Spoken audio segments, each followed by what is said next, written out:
Friendo, Steve here. Yeah, Larson. And welcome back to Going In Raw, the only pro wrestling podcast you need to be listening to. I was about to say we need to be listening to. We don't listen to this. We do it. Yeah, we do. Why do I need to listen to it? I already did it once. We say the things. Anyways, so we're doing something a little bit different on this episode. Last week in the Tuesday slot, since we've been doing the Monday Raw reviews, we did something a little different. We graded, thanks to, Andreas Hale over at ESPN, grading WrestlePalooza gave us an idea to grade all the premium live events. Well, now we're doing something kind of similar, a little bit different maybe, but we're taking a look now that we are pretty much heading into the last quarter of the year. We've got a pretty decent sample size of what all the major promotions and brands were doing throughout 2025. So we thought it'd be interesting, given that observing a lot of the conversation on social media, online, whatever, as to what people sort of think about the various promotions in 2025. We thought it'd be interesting to take a look at all the different brands and give our thoughts as to what they could do to improve their prospects in 2026 and say, hey, this is what you're doing right. And this sort of stemmed from, this was originally going to be our NXT No Mercy review. And, right before we went on the turn on the cameras here, you had said in your mind, NXT No Mercy was kind of emblematic or indicative of like why we sort of soured on NXT. And I want to be careful here because I understand that lots of friendos like the NXT and I get it, I think. But what could you expand a little bit on your thoughts there? Oh, you don't want to wait till we get to the NXT section, because a lot of it is a lot of the things I have here, the bullet points I have here, I can cite examples directly from. If you were to put these bullet points into like ChatGPT and say boil us down to like one thesis, maybe as a teaser for our NXT section. Well, wait, why don't we just start with the NXT stuff then? Sure, let's do that. Okay. Let's do that then. All right. So, I think there's two major issues for me personally when it comes to NXT.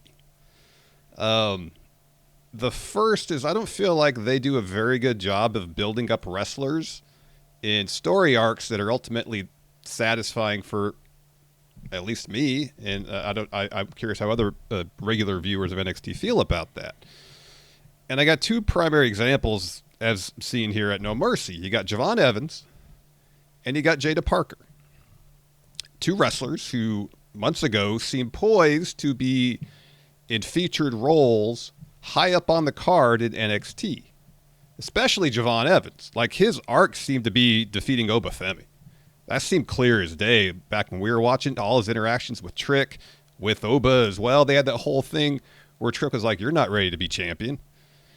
When they had the triple threat match between the three. One of the last episodes of NXT that we watched as part of, our content here at Going In Raw was, I forget the actual like specific episode, but I just remember Javon Evans' role in that episode was sitting backstage taking notes.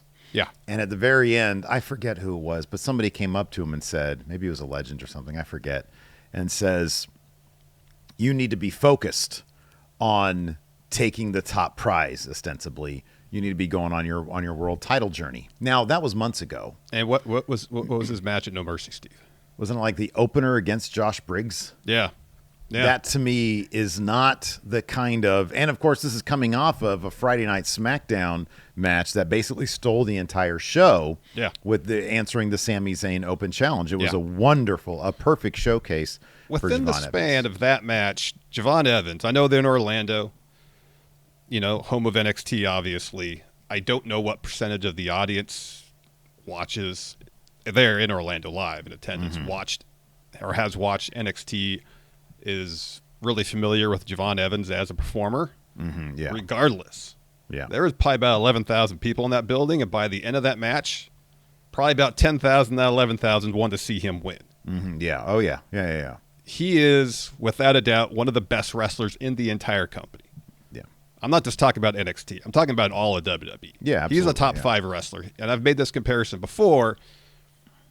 He could be WWE's Will Ospreay.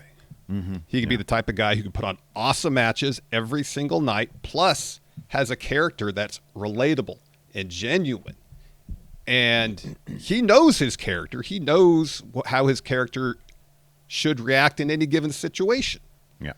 Like, I feel like he's so far ahead of so many people in NXT, and it boggles my mind why he's not the guy there. Especially if Oba is losing that title and maybe he's on his way up to main roster. Javon Evans should be the face of NXT. Let me ask you this.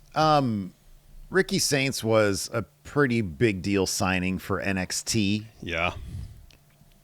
In my opinion, they're not utilizing him as a character the way they really should. He's kind of a neutered, lobotomized version of the Ricky Starks that, we've seen before, both in AEW and NWA. And I feel like he's used best as either a bad guy or if the crowd insists on him being a fan favorite, a tweener, which is generally just like a good guy who's an asshole. Yeah. And from the moment he stepped foot in NXT, it was, I don't understand why everybody's so mad here. And it was like, what is that as like a story for a character? I know. But you watch Ricky Saints beat Obafemi, and as much as I like the simplicity of the match, it's like you look at the big picture and you can't help but think, is this simply to like show people that, hey, we're going to treat AEW people good here? Ricky's win. Look, I like Ricky. I think he's great. Yeah, we think he's great. Him beating Oba felt like an obligation.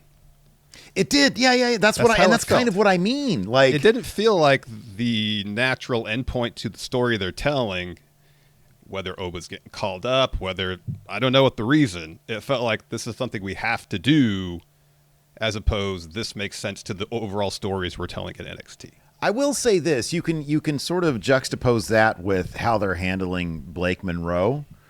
And that feels like she's on a much more organic, logical track to win the women's title at some point, because she's in a feud right now that actually has some heat with it. It's got she's in the Jordan Grace thing. And that's one thing, because I keep up with NXT. We don't watch it and review it every single week, but we keep up with it. Yeah. And I mean, look, the old trope is true. It is easy to keep up with storylines via YouTube clips. Well, that speaks to the other kind of issue I have with NXT is they take a very, very old school approach to their stories. The stories move because they don't necessarily book long term. Mm-hmm. They keep things simple, and I understand the appeal of that. That being said, I kind of wish they would add a bit more complexity to their characters and to the nature of their stories they tell. Because I feel like far too often the stories and a lot of times the characters feel kind of one-dimensional because there's just not a whole lot of complexity on the show. That's the biggest. That's my biggest complaint about NXT is I don't find the characters in general en masse very compelling. And in fact, the two that I really, really, really like, Sol Ruca and Javon Evans, they're actually not that complex. It's just I like what they bring to the equation because they're not overthinking it. They're not a gimmick. As much as they took sort of an angle with Sol Ruca with like Surfer Chick, she's evolved into so much more than that in a way that's not beating it over your head or trying to be a thing. She's just for whatever reason, they both remind me of RVD, a guy who basically got over in the ring, but also the way he carried himself, not in an overt way, not in a, let me tell you something. I'm not going to get on the mic and drop a promo and connect with you people. It was just the way he carried himself. Mm-hmm. And that's the same thing with Javon Evans. He gets on the mic. You don't get anything overly like pro wrestling. You get what feels just very genuine. Exactly. It's him. He doesn't come off like an actor, like he's been through a bunch of acting classes and now he's trying to perform. Yeah. He just talks and it's him. He comes off as a genuine human being. And Sol Ruca's the same way. Yeah, like 1000%. She's not like a promo at all, but just the vibe. Like her, and the one thing that I absolutely love they did with her was have her flex the speed title. That's great. She won this thing. Why wouldn't everybody do that? You won the damn thing. Who cares if it was part of an agreement with Elon Musk? You won the thing. Make it a thing. And I do actually love that about NXT, is that they made her speed title part of what she gives a shit about. Yeah. And I love that. Yeah. You know, and kind of going with the kind of lack of dimension with the characters, I feel like far too often they tweak the characters to based on whatever their story they're telling, as opposed to these characters having a direct through line. Mm-hmm. Yeah. You know, how many times, like for a while, it seemed like Kalani Jordan was, is she going to turn heel? No. Mm-hmm. It just seemed for that period of time they wanted her to do that because that's the stories they wanted to tell. And as soon as they were done telling those stories, all right, she's back being the Kalani Jordan she was before. Yeah. Where's the through line?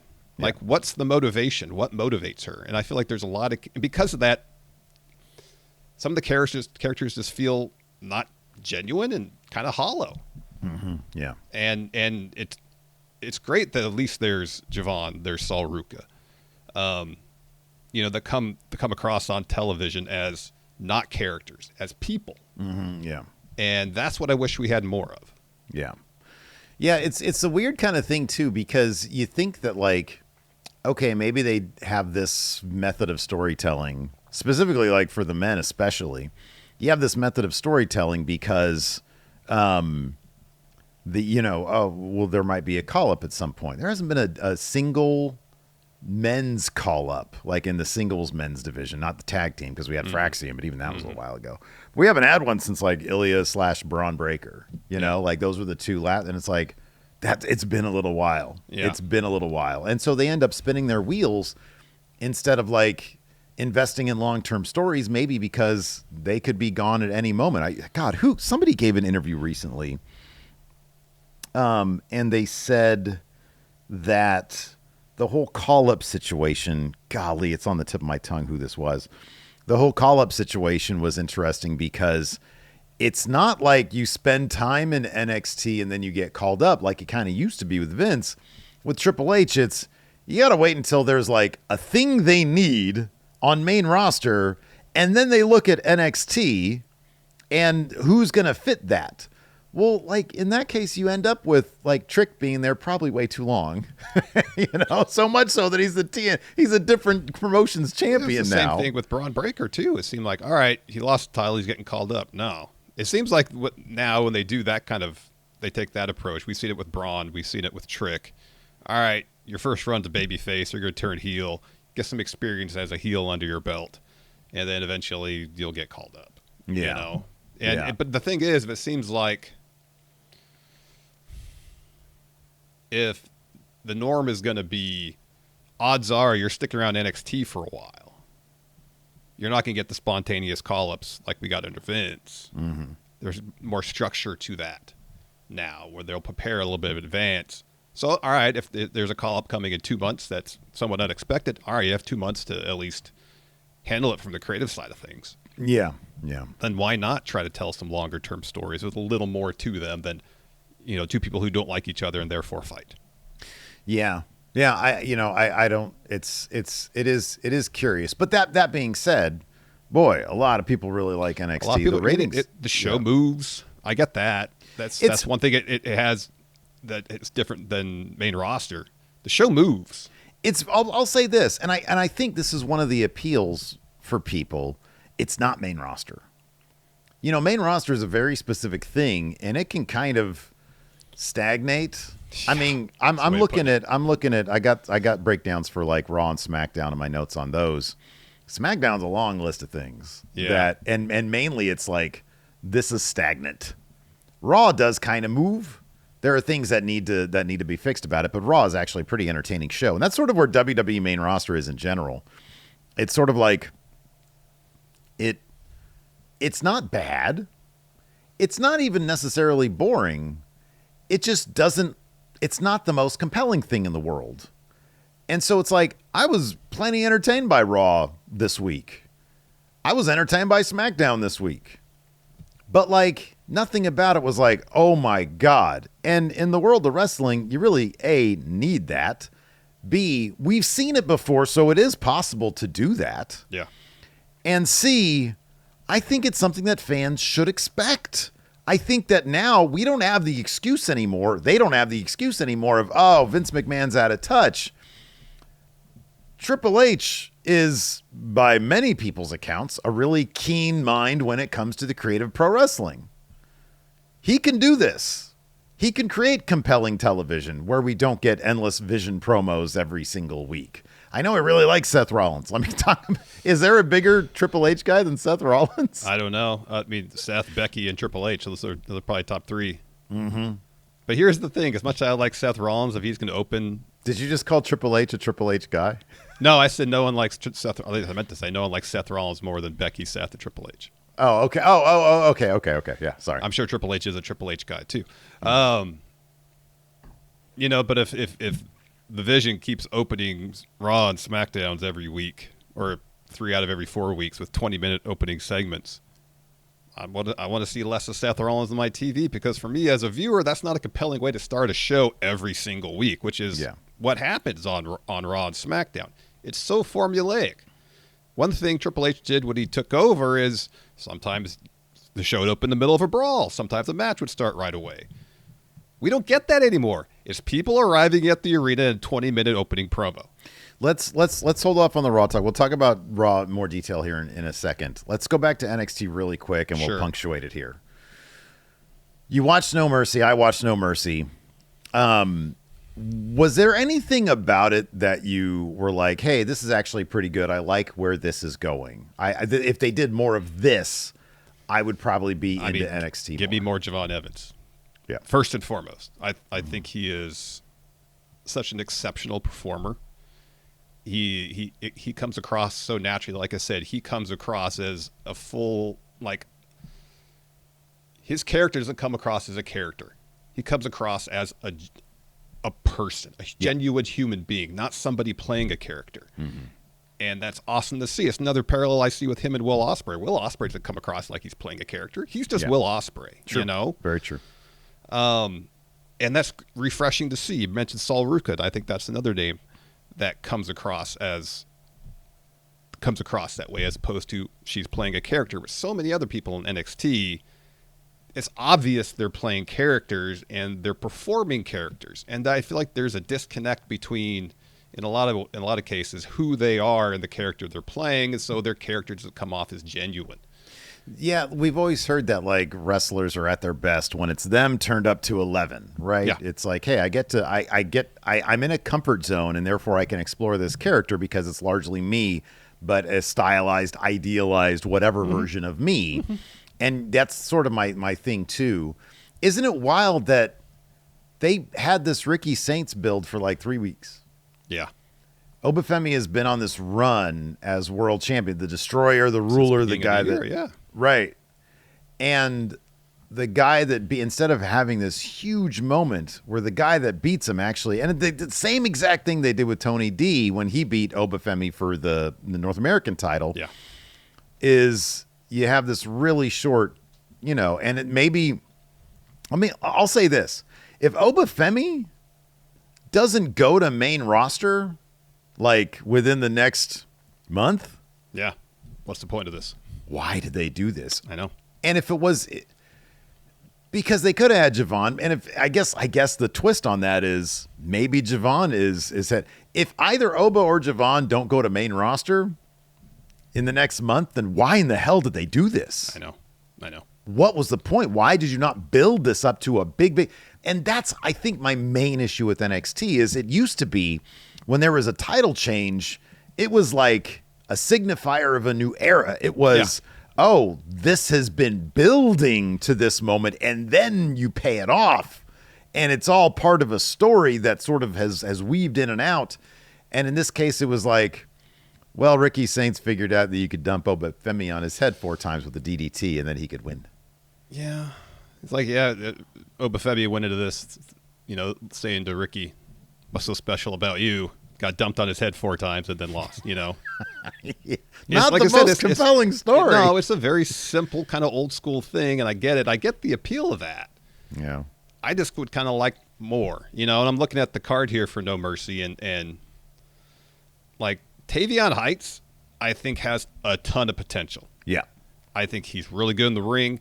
He's good in the backstage segments. I think he's got a good idea of how to portray himself not as a character. Mm-hmm. Yeah, yeah. Because when he speaks, it seems genuine. Yeah. But I am not into what they're doing with Ethan Page right now at all. Yeah. Like the whole foreign heel thing, I think is such a tired pro wrestling trope. Mm-hmm. And it doesn't interest me in the least. Mm-hmm. And so to see Tavion Heights stuck in a program like that and then losing in 10 minutes. You know, I turned on NXT Weekly TV a couple weeks back. Mm-hmm, and yeah. it was right as Tavion was about to take on Ethan Page in a flag match. Mm-hmm. One of the worst stipulation matches there is. Yeah. And I'm like, oh, this is what NXT is doing? Nope. And I turned the channel. I'm just not interested. Again, this old school stuff, you know, Yeah. and I understand there's an appeal for a lot of viewers in that kind of old school approach to pro wrestling. But, you know, we've seen this done so many times. And I don't know, even if Ethan Page is kind of taking a new angle on the foreign heel thing, I'm just not interested in it. Mm-hmm. I'm just not. Yeah. Kind of what it comes down to. I'm just not interested in some of the approaches they're taking with some of the characters. Yeah, it's honestly, it's the two things that matter most, in my opinion, is character and story. And it's just, you do one thing and then you move on to the next thing. And it's kind of like, it's, you know, it reminds me a bit of TNA, which I think there are parallels. You know, back when we watched TNA, there are some parallels in that NXT's roster is always going to be a fluid thing. It's like going to be, the pieces are going to be moving, or ideally the pieces are going to be moving a lot more than like main roster. But like, it has been a while since we've had, at least in the men's division, like a proper call up. Mm-hmm. But like TNA, because of the nature of their back in the day, their filming schedule and the contracts, you know, it was like, okay, well, they're building up this story for this pay-per-view. That story, that match at the pay-per-view. Could happen or not. We don't know. We don't know. A day of it might be like, you know, oh, Matt Cardona missed his flight, or, you know, something happened with this guy. You know, there was always at least a couple matches on a given pay-per-view because they filmed their go-home 3 weeks ago. Yep. That things have changed. And the same thing happened at Victory Road. Ash by Elegance, and there's still like not a concrete reason as to why. Some medical thing, I guess. Oh, had to vacate the title. Yeah, the Knockouts had to vacate the title, and so they had Kalani and formerly known as Xylee. I forget her name now, but yeah, like there's kind of three things that pro wrestling needs, and it's character stories and matches. Mm-hmm, yeah, and you got to deliver consistently and well on at least one of them. You know what I mean? Yeah.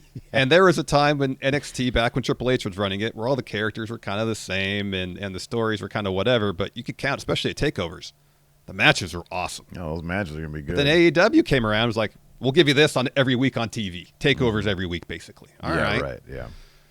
And while AEW's characters and stories, yeah, there's hits and misses there. You can count on every week having really good wrestling on Dynamite, and their pay-per-views, and from an in-ring perspective, always deliver. They do. And that's kind of the thing with NXT right now, is apart from a handful of performers, mentioned Javon, Sol Ruka, like, I'm just not invested in the characters because a lot of them just don't feel genuine. Well, dude, I'm not invested in the stories because, for me, they're kind of simple, and if they can't deliver in the ring to a really high standard, especially on their premium live events, all right, from a value proposition for me as a viewer, there's just not a whole lot there. If we can assume for a second that Oba and Javon might be getting called up, and we look at the women's main title with this kind of a similar situation where Stephanie got called up, both their main titles, both their top two titles, had like, I know Stephanie's reign wasn't long, but like, the champions are champion because of a call-up, not as a result of a long-standing story. Yep. Like, JC Jane was a shock win. Yeah. Ricky Saints, I don't know that it's a shock win because he's got such name value coming from AEW, but it was a 3-week build. Yeah.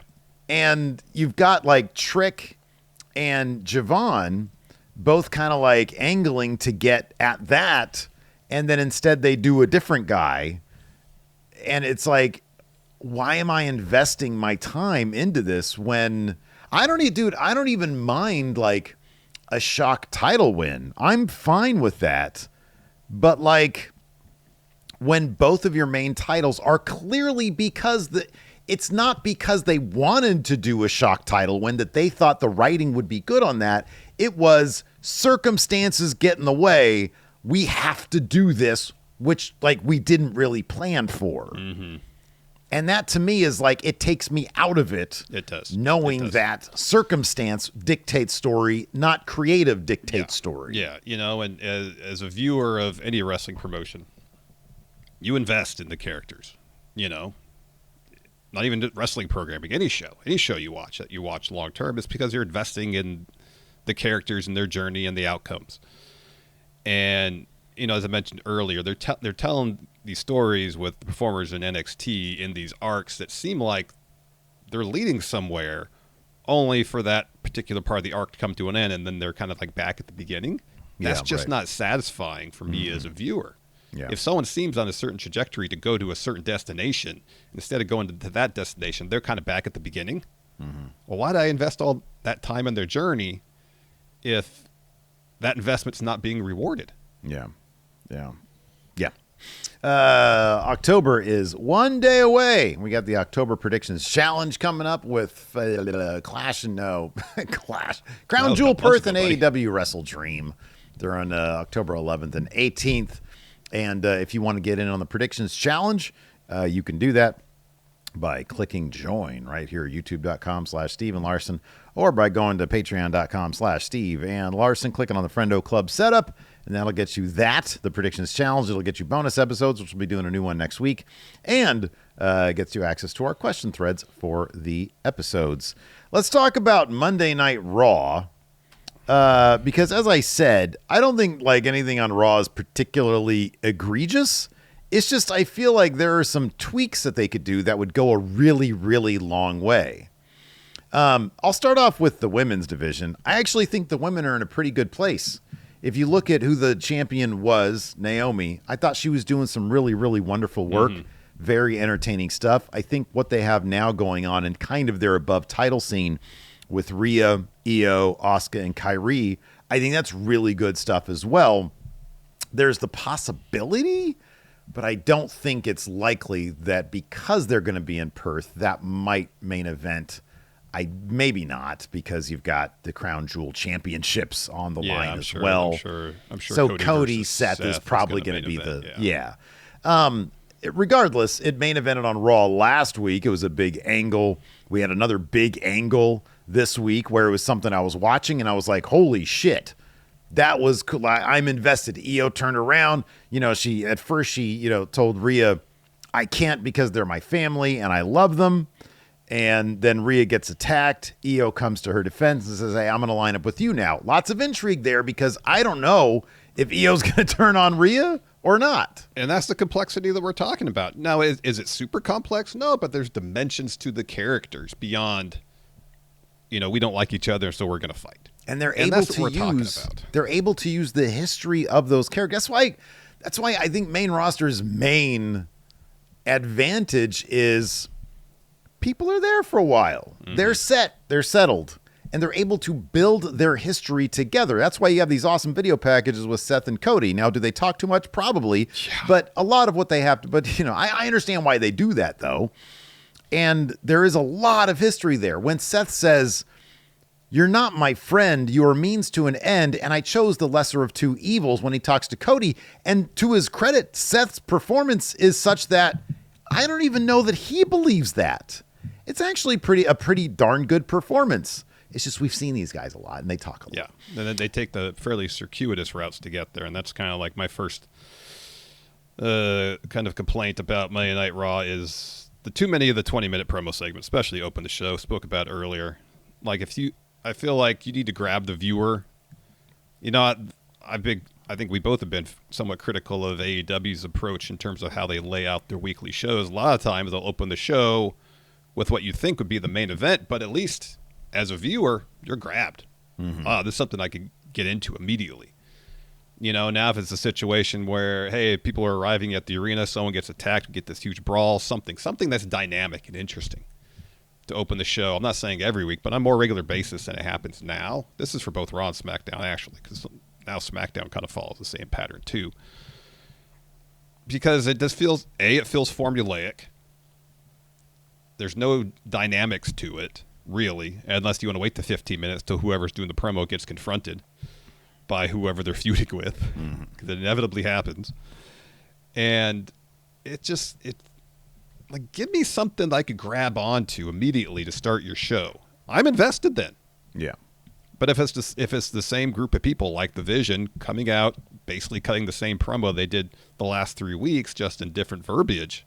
Mm-hmm. All right, guess what? All right, I'll see what the score of the football game is or something. You're going to lose me because I know where it's going. What actually opened Raw this week? It was Rhea coming out for a promo. Oh, okay. All right. See, I was okay with that promo, but I get your overall point. My issues are a lot more. I don't disagree with that one. They do need to chop those promos down. Look, I don't care if it opens the promo, if it's the middle of the show, top of the second hour, whatever. You got to chop the promos down. Like, sometimes these people just talk way too much. Yeah. So that would definitely be a thing for me. But mine are a lot more kind of like micro issues. Like, for example, the Vision. They're the A story on Raw right now. Mm-hmm. And this is something you and I have, we say every single week, so I don't want to sound too much like a broken record, but I feel like they do a decent job right now with Seth and Becky and exploring their dynamics. I think their chemistry is really good. We saw this, what was it, on SmackDown on Friday? No, maybe it was on Raw. It was on Raw where she attacks Maxine and Seth asks her, hey, do you feel better now? Yeah, that was good, but I was thinking of when they were like in their suite, and Becky is just pacing and Seth is stewing. I like that kind of stuff. Yeah, that was last week on Raw, I think. Okay, yeah. And I feel like more of that with the entirety of the Vision. And I know I'm going to sound like a broken record here, but that's why the Bloodline works so well.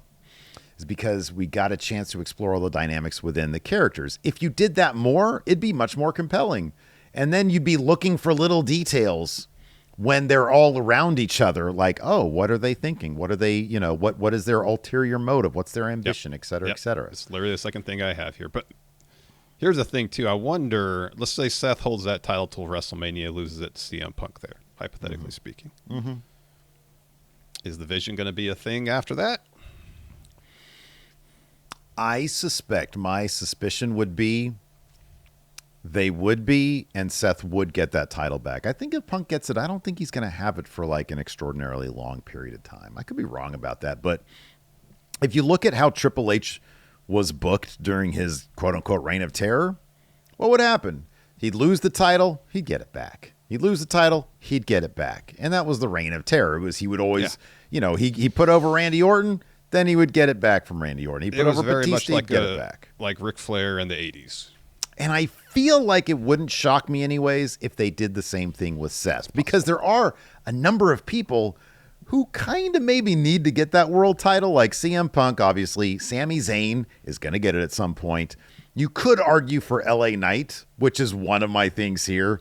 At some point, they got to pull the trigger on this guy because he keeps talking about it, and he still gets some of the biggest reactions on the show. Mm-hmm. So, like, just from that perspective, you got to figure that at some point he probably should get that title. I think he's kind of behind the Punk, Sammy, probably even Braun Breaker in line to be world champion, though.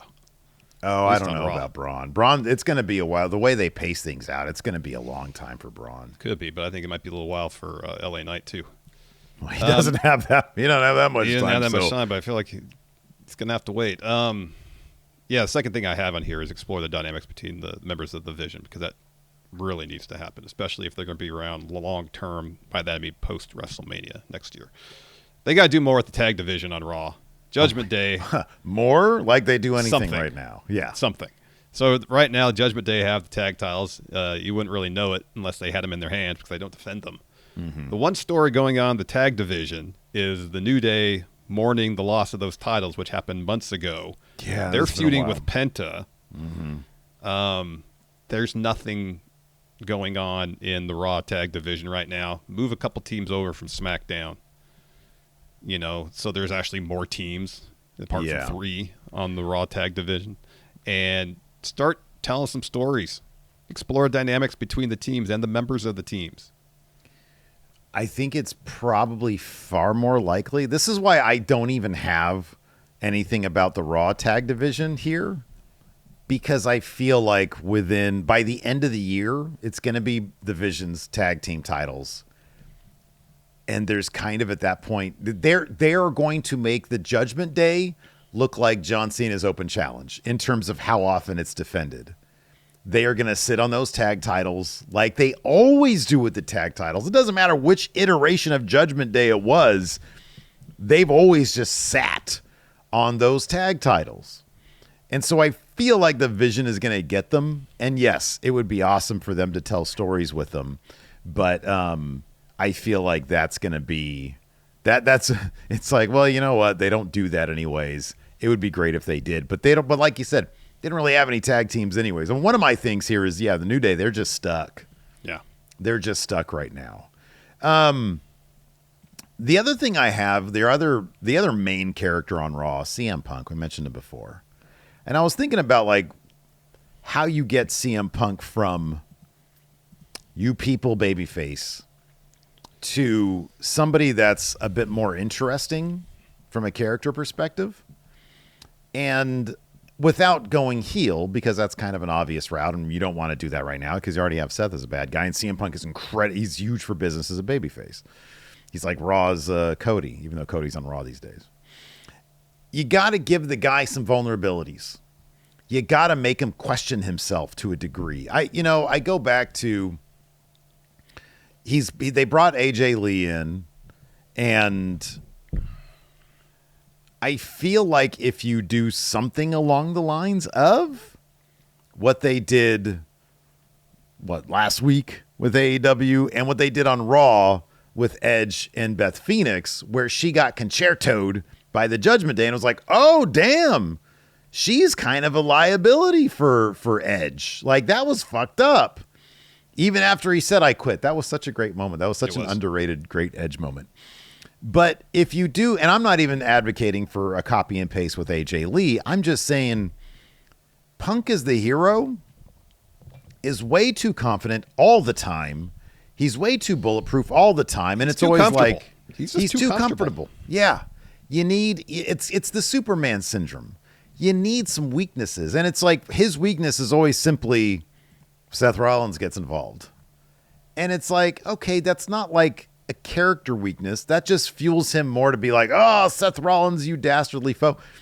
He needs to have some vulnerabilities. He needs some internal roadblocks, because that makes a character interesting. When he was going around saying, hey, guys, we need to team up, I think he eventually figured on, okay, well, that didn't work, but he should really be questioning, why did I take that approach in the first place?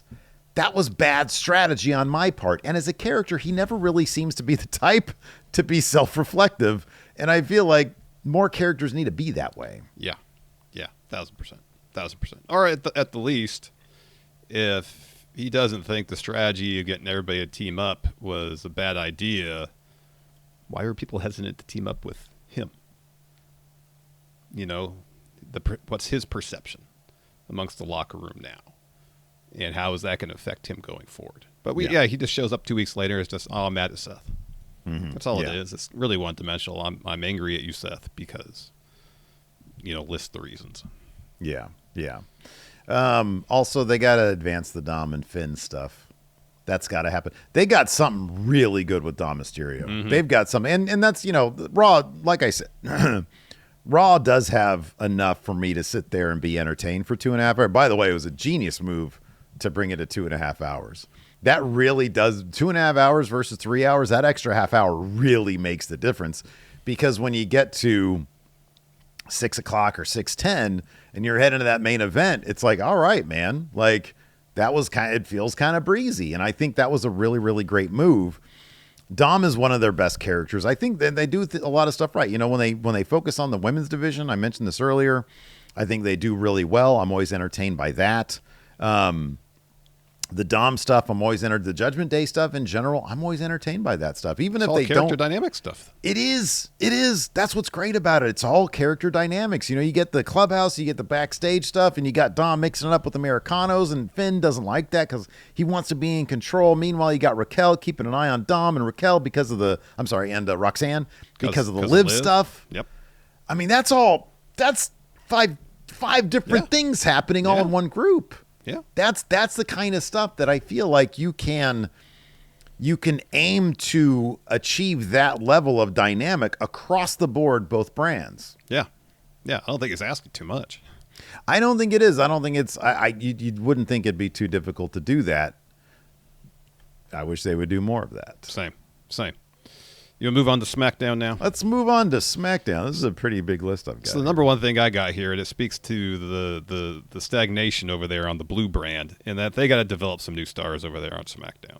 Mm-hmm. I got 4 names here that I feel like could all be major players in the upper mid-card main event scene.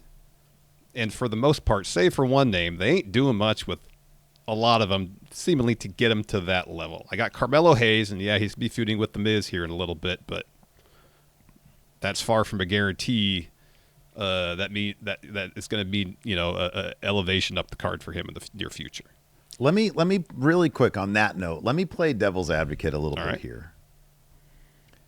I especially think with this past week on SmackDown, that's him grabbing onto The Miz and being like, "That's enough." I hope, and I'm sort of at a 50-50 right now when it comes to letting it play out, the old phrase, because back when Vince was booking, you could never let things play out. You just know, oh, well, this isn't working. Well, and it's not gonna work. I understand that, but there's the kind of the flip side of that coin, which is like the Waller Austin Theory thing. All right, let's let this play out, see where it goes. And a year later, they still haven't broken up. Yeah, and at like the 3-month mark, it was kind of obvious. Oh, they're just not going to let this play out. With Mello Miz, that was a significant story beat, and it does make me think that with Carmelo, there is an attempt being made to flesh him out in advance of a push. I'm not super confident on that, but I am hopeful. Well, and I'm hopeful too, yeah. And I did love that moment, and that was a moment that made me sit up and be like, "Oh shit!" And then him just staring at the pin and not breaking it up. It's good stuff. That is the kind of thing you could do every week with a variety of stories where you make people sit up and go, "Oh shit, that's cool." Yeah. As opposed to, and my first on the list is, boy, this happened quick. Last week we were saying, on last week's Hot Takes video, somebody had said about Drew McIntyre becoming the new Dolph, Triple H's Dolph. Well, yeah, a list of things have got to happen here. Well, one of the big things, a returning superstar gets into a feud with Drew McIntyre, and this happened this past week on SmackDown, where Jacob Fatu comes back, attacks has his feud with Drew McIntyre, calls him out for never blaming himself, and then attacks Drew with his own boot. Yeah. And the writing is on the wall. If we were betting people, we'd say Jacob Fatu is going to win this feud. Yeah. Yeah. So I have Drew McIntyre on my list as well, namely what you're talking about. Either push him as the main event star he should be, or I don't know, let him go do something else. I don't know, because having him as being kind of like top tier gatekeeper for returning superstars and people debuting from NXT, that's not the role he should be playing. SmackDown's top bad guy right now is a Raw guy. Yeah. It's Seth Rollins. Yep. That's a problem. It is a because major problem. Drew should be your top bad guy. Now, maybe this will be the kind of thing that the idea is you're going to elevate both guys, and Drew will do some big compelling thing to Jacob Fatu, maybe even in advance of a loss. He'll look okay because he did a big, cool thing.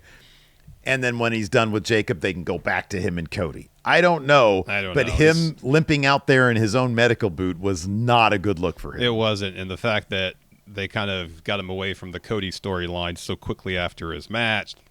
Doesn't give me a whole lot of hope that they're going to revisit it. I have Jacob Fatu in the list of people they need to elevate and fast. It's Mello, it's Jacob, it's Montez. Oh, dude. And I got Ray Phoenix on here as well. Ray Phoenix could be a really good upper mid-card performer for you. He can be a U.S. champion. He's a great wrestler. Puts on awesome matches. We just saw this match against Sami Zayn was awesome in the Open Challenge. Yeah. I think those are 4 names you have to start elevating, creating some new stars on SmackDown, because the upper mid-card main event scene is so stagnant right now. It is, and they keep on flirting with Randy Orton. Now, I think it's entirely possible that Cody versus Randy might be the plan For Mania. Mm-hmm. And it would not shock me if that, boy, that's a real toss-up, if that main event's night 2 or not. I don't know. Oh, I don't think it does over Punk and Seth. Punk and Seth? I think that main event's night 2. Given that Seth is the main bad guy in both shows, you're probably right about that. It's just I'm so used to Cody in that title main eventing night 2. Yeah. Be kind of surprised if anybody dislodged him from that, but it's entirely possible. But yeah, they need to get moving on the Randy thing, and I imagine there's going to be a pretty big story beat at some point. Maybe it'll be in War Games. I don't know, when they turn Randy, or maybe Randy will simply win the Rumble and go on, because Saudi Arabian government, I know they like Sami Zayn. They'll love Randy Orton, so I don't think they would be disappointed if he were to win the Rumble.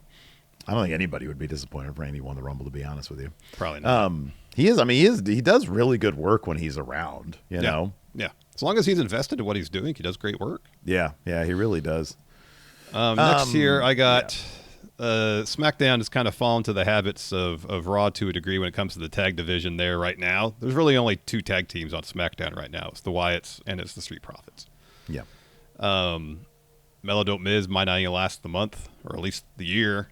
Which I kind of feel is a good thing as a tag team, because it does allow the other tag teams a little bit more shine. But whereas Motor City Machine Gun's been, where's DIY, where's Fraxium on Los Garza on a consistent basis? They're hardly on.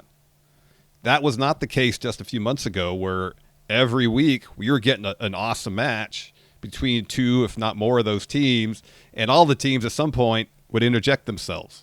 And Triple H got bored with that. You could tell he got bored with that. Yeah, the belts went on the Wyatts, and he's like, "All right, this is my aim after all. What I was trying to do. This is the end point for the story. So now that's the story."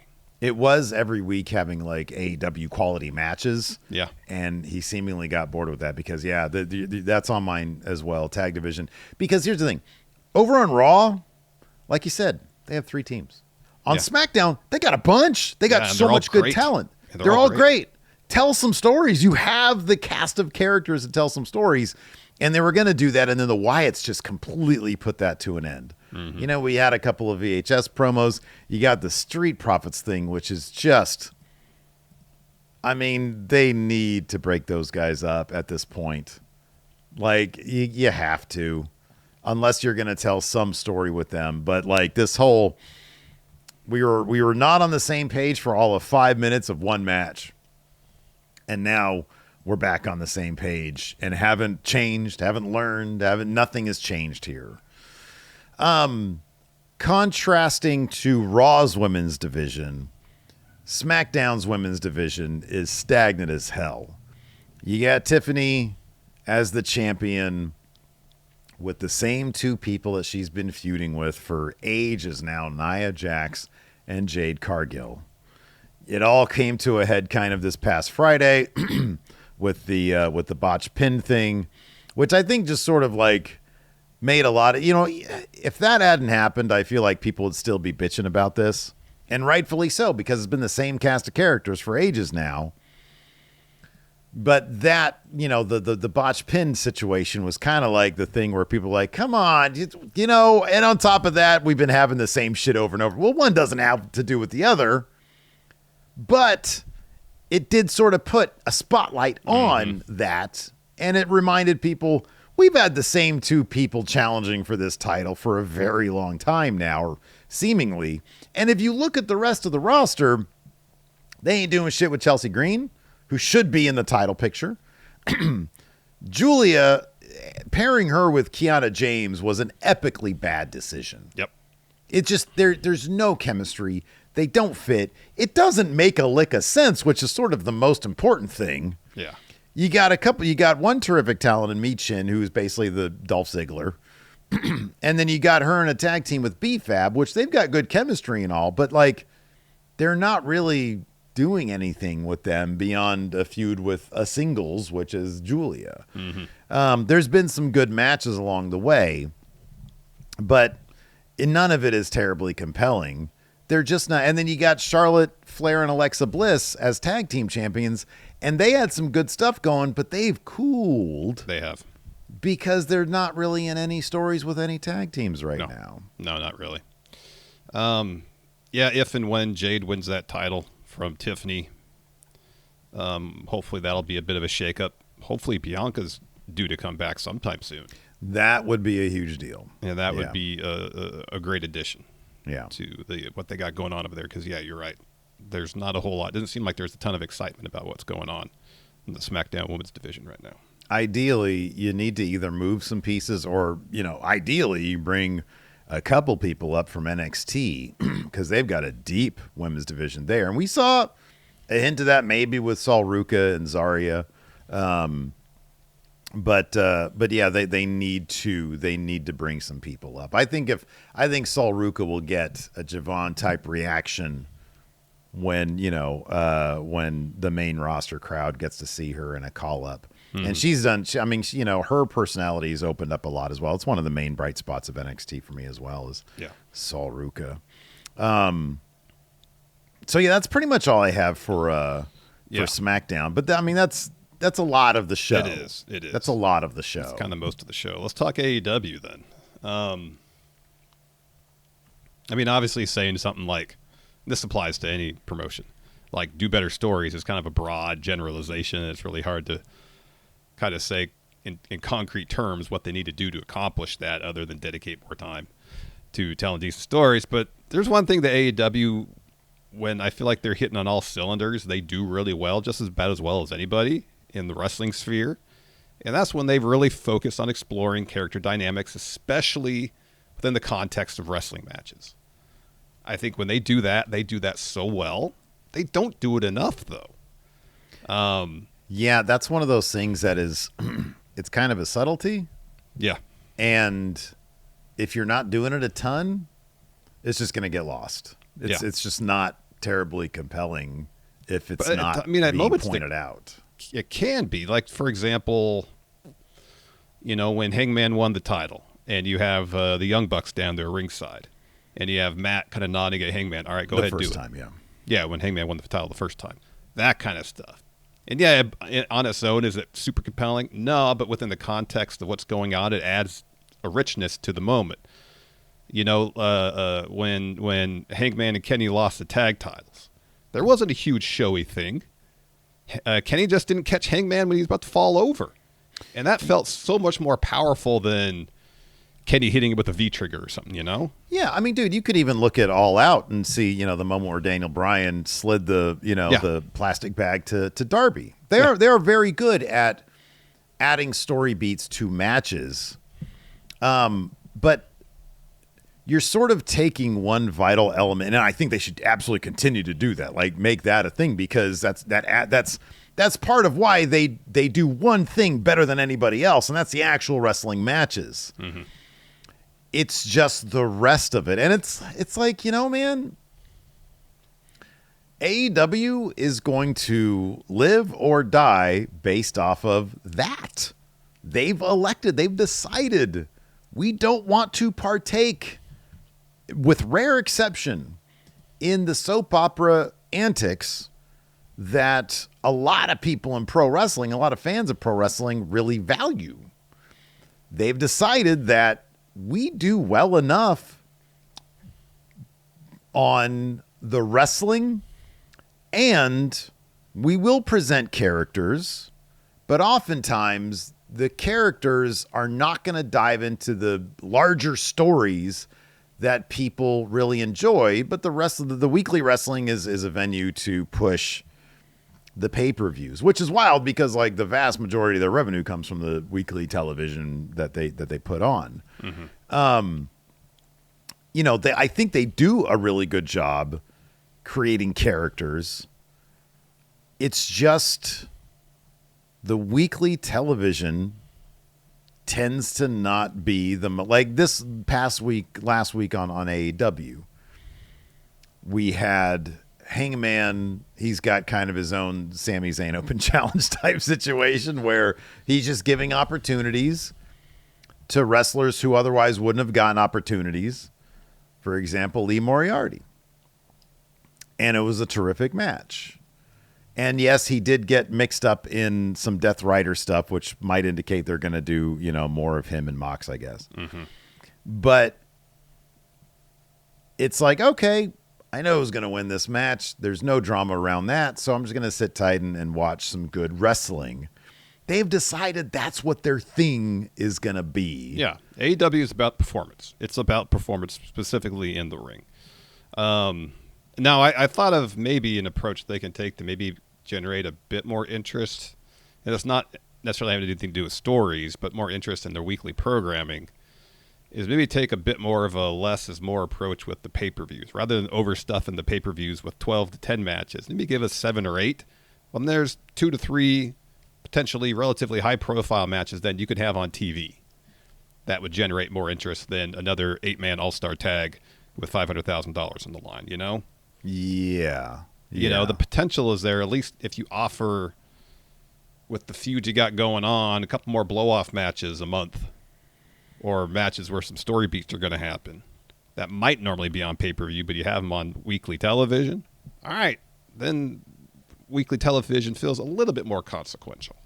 I would, you know, dude, I'd kind of counter with this because I would say this. It's really hard to argue with their pay-per-view approach, given the numbers that they get on pay-per-view. Like, God, dude, if that All Out really got 140,000, that's huge on the same day as WrestlePalooza. Yeah. That's fucking huge. It is. That's massive. It makes me wish we'd actually get accurate WrestlePalooza numbers, but we'll never get that. No, we'll never get that. Never get that. No, I know. I appreciate that Tony Khan gives his consumers fantastic value for their dollar when it comes to the pay-per-view. I understand that completely. But if there's a middle ground that you can kind of have where you can make your weekly TV maybe a little bit more exciting. Yeah. And take a match or two off of your monthly pay-per-views. I'm not saying go down to 5 or 6 matches because he wants to give, you know, the AEW fans maximum value for their dollar. And I totally get that. But, you know, an 8-match card as opposed to 10 or 12 and just have some more matches of consequence on TV. That's it. Yeah, no, I don't. I think here's my thing. I think you can kind of have your cake and eat it and have it too. Have your cake and eat it too. Yes, yeah. That's the phrase. In that, I feel like you can still have, and yes, I am advocating for 4+ hour pay-per-views only because from a business perspective seems to work, and the AEW fans love that shit. If Tony Khan ever went back to like 8 matches on a pay-per-view, oh my God, the AEW fans, you would see those pay-per-view numbers drop off a cliff. I will guarantee that. I don't know. I think it depends on what matches are on the card more so than how many. I'm just talking about like on a normal AEW pay-per-view. If he was like, you know what, I'm going to change my philosophy going forward. Dude, I don't know. I think the fans would revolt. They want that shit overstuffed. That is what I've learned from the AEW fans. 8 to 9 matches is a hefty pay-per-view. 10 minimum. Oh, that's a lot. Minimum. But yeah, I mean, you know, here's the thing about AEW. I'm looking at All Out right now, and they've got such a terrific roster. And I feel like there just needs to be like you're on to something. I feel like there needs to be more heftier matchups. And I can't even really explain myself. You got this Don Callis family. They come out. This is loaded with talent. And so that's loaded with talent that aren't really getting into like one-on-one deals. Now, the most substantial one-on-one deal involving the Callis family is probably Okada and Takeshita. They're both members of the faction. You know what I They're mean? both members. You're right, though. You're right. I mean, you had Hangman and Fletcher, which is a great spot for Fletcher. Oh, to it was a be fantastic match. Yeah. Here's another gripe with AEW, because I'm honestly just trying to figure out what the hell can they do to make this shit more compelling on a weekly basis. I mean, and it really just comes down to, and I didn't actually know if it needs to be soap opera type it stuff. kind of needs to be soap opera Well, it type just needs shit, to be right? moments. It just needs to be moments that Yeah, end Dynamite. You're like, oh shit, what's going to happen next week? yeah. And that doesn't necessarily have to be like, for example, Hangman burning down Swerve's house. Doesn't be stuff like that every week. I mean, didn't That was Darby good. end like? When did Darby end a Dynamite with a flamethrower? That was pretty big. It's like, oh my god, is somebody going to get burned here? Yeah, that but really, nobody's that's gonna not get like, burned. wow, I would tune in next week to see if he actually did. Get into the flamethrower, because they know that didn't happen. Because If it was Nitro back in the day, they he would have cut actually, when he's on the stage waving that thing around. No, he would have cut right when the flame is coming at Mox's head. They'd we got to go to Robin Hood. It's like, what? Yeah. Those cliffhangers were so legit back in the day. Yeah, yeah. One thing that they really need to, one thing that I think they really have messed up on a couple times is big returns. Eddie Kingston just showing up at the pay-per-view.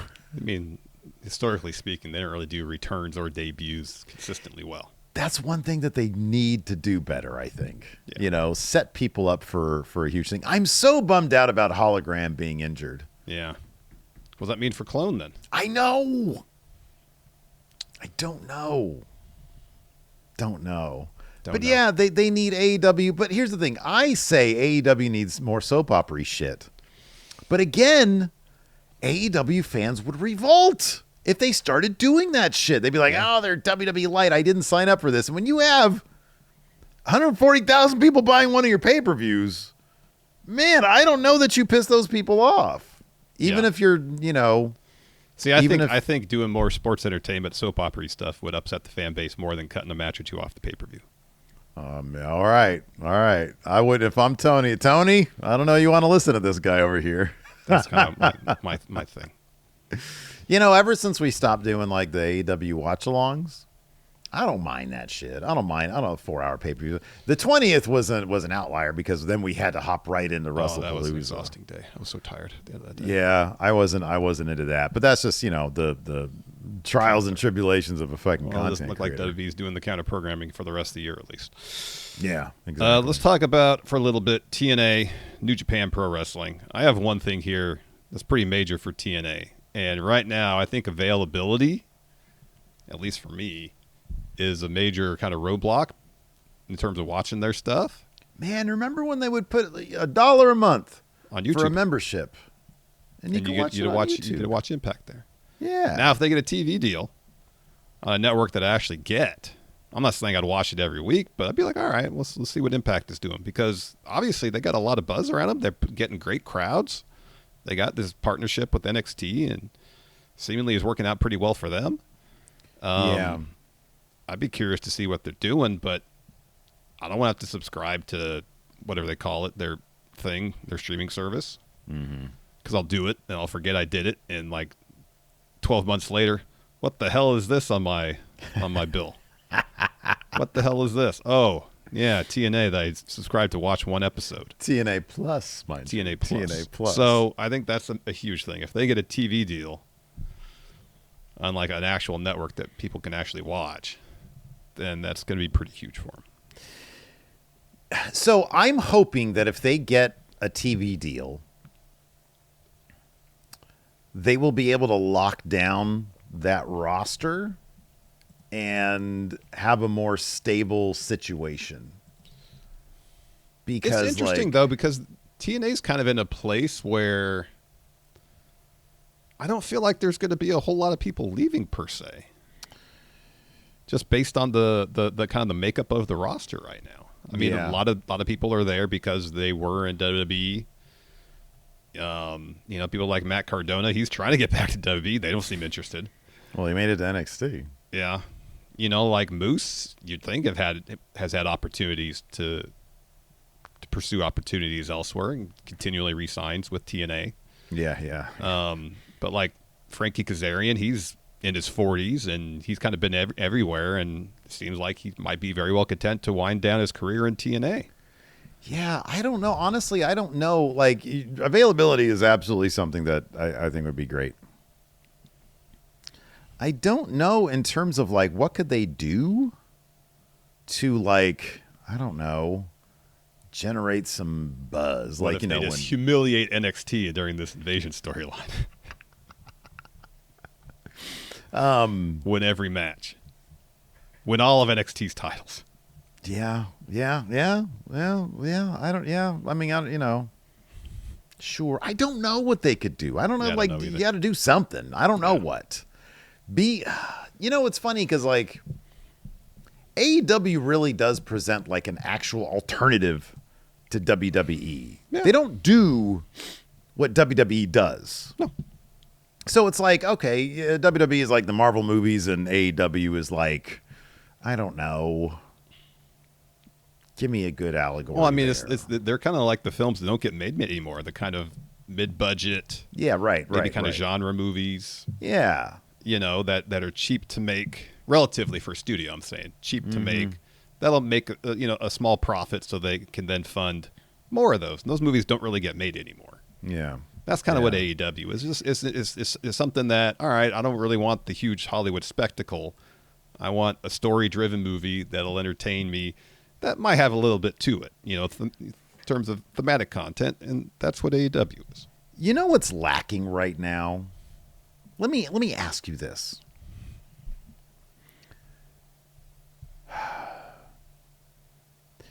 When 2017, when did we first start watching New Japan? 2017? Yeah, I think so. 2017. Was it January 2017? Was it that one? Maybe, yeah. Okay. Something about it felt so fresh and relevant. Like, remember how cool Bullet Club was? It was just fucking cool. It's so intangible. It's so, like, can't really put my finger on it. They do their promos in, like, up against like a press conference type setting. Yeah. They after their match, you see Jay White and he's all huffing and puffing. I know he was a little bit later, but like, he's like, they have like the backdrop type, press backdrop type thing. And they do like, it's not even an interview. This is what it was. They were, at the time, WWE wasn't very good. First of all, we're talking 2017, 2018, 2019 especially. There was a vitality and urgency to what New Japan was doing that made it seem like this is something, as a wrestling fan, you need to watch. You're putting on awesome matches, show after show. The presentation's different. And something about the press conference setting comes off as so... It was kind of sportsy. It was sportsy and made it feel genuine. Again, in a situation where it didn't seem like so many people were playing characters, they were just themselves turned up. They show up and like they're just like fuming after a match, or there's some angle that they do after a match that just feels real. And then you got these weird, like that, so much of it, like from my perspectives, you know me, I'm like an aesthetics guy, right? Mm-hmm. It's like, give me cool presentation. And I can't even explain it. But I look at Los Ingobernables de Japón back then, and I'm like, they're fucking cool. What is their deal? Who is this ticking time bomb guy? Why is this space pirate on their group? They're fucking cool as hell. What is this shit that they're doing? What is that? Mm-hmm. Mm-hmm. It was new and different, and it had a lore behind it that I was fascinated by. And I feel like if somebody tried to do that... It's honestly kind of like ECW back in the mid 90s. It's like, what is this presentation? It feels like it's now. And nobody does that right now. Nobody does that. Like AEW, their branding's kind of all over the map. Like they're not a color. They're just sort of like generic presentation. The one thing, though, I'll say this. The one presentation aspect of AEW that I love is always the same thing. It's the post-match MJF promo, where he's always in a stairwell or something. He's sitting there caked in blood, and he's just screaming at the camera, and it's like, God damn, this guy's good. Mm-hmm. New Japan had that thing that was just fucking cool, and it's hard to put your finger on it. And on top of that, you had all these wrestlers who were just, oh my God, and then they just got poached to hell, so New Japan's just kind of a shell of its former self. Yeah. But if somebody did that, and the problem with that is that as soon as you do that, AEW and WWE are going to fucking gut you. And that's a drag. It is. And I'm not even talking about like what TNA or anything like that. It's just I wish somebody would come up with some presentation that's fucking cool again. I know. That's what I wish they would It'd do. be great. It'd be great because, yeah, all the wrestling companies kind of adhere to the visual language established by Vince. Yeah, and TNA sort of does that too. It's like, hey, your graphics look very professional. They look very nice. But like, I don't want nice. I want dangerous. Yeah, Bullet Club. edge. Oh my God. Give me something with a little bit of edge to it. Yeah. Something that, in terms of the photography of it, it's a little raw, you know? And like Not so their titles, polished. like I'll even say this about New Japan. That TV title, when they debuted that, I was like, this is the ugliest, most brilliant thing I've ever seen. It's Title so with TV ugly, on it. and yet it's so genius and brilliant and awesome and weird. And that's what they need to bring back. Wrestling needs to bring back weird. Yeah. Yeah. It's not enough weird. No, I mean, wrestling, especially WWE, is so obsessed with being accepted by mainstream audiences. You're not going to get that from WWE. No. And that's the one thing. That's the one thing that I actually really did appreciate about the black and gold. And I think that's one reason why I still have like such a strong, like, I miss it because it did feel, I know Triple H likened it to metal, but I always likened it a bit more to punk. You know, it was dirty. It was underground. And they would bring in these people with pre-established brands more often than not. That it's like, hey, I kind of know their lore from the outside, and they come in with a good reputation, and I know we're going to get some cool matches. Well, you know, then they did the 2.0 thing where a bunch of gimmicks and vocational deals. Mob boss guy came in, and it was like, oh, I know he's not a real mob boss. That didn't make any sense. Yeah. You know, at least when Matt Riddle came in, it's like, I've seen this guy's matches and I know what he's about. I mean, obviously that didn't work out, but you know, it was like, oh, that's cool. I've seen this guy. I bet he's going to go far. Velveteen Dream. Who's this guy? He seems cool. This guy's going to go far. Oh man, that just went off the rails. Anyways, I guess this was just our list of grievances, Larson. Well, I mean, it wasn't simply grievances. I think it was grievances plus possible solutions. I think, yeah, we try to offer some constructive criticism. Yeah. We're just going to get a bunch of people being like, they're being negative, but that's okay. I don't think we said anything that was strictly negative, though. We went like a whole half hour about what's wrong with NXT, which is like when we were texting this morning, like literally the opposite of what I wanted to do, but we did it anyway. Well, I mean, because I think it was constructive criticism. It wasn't simply like, oh, they're not pushing Javon Evans enough, which they're not. Yeah. But, you know, we tried to ascertain why. Yeah. Well, there you go. It's A an lot of episode. people like NXT, and hey, good for them. Yeah. We are not them. Yeah, it's not our jam. Anyways, that's going to do it for this episode of Going in Raw. Let us know what you think about all that in the comments below. Thanks for checking us out. Till next time, we'll see you guys around. Goodbye.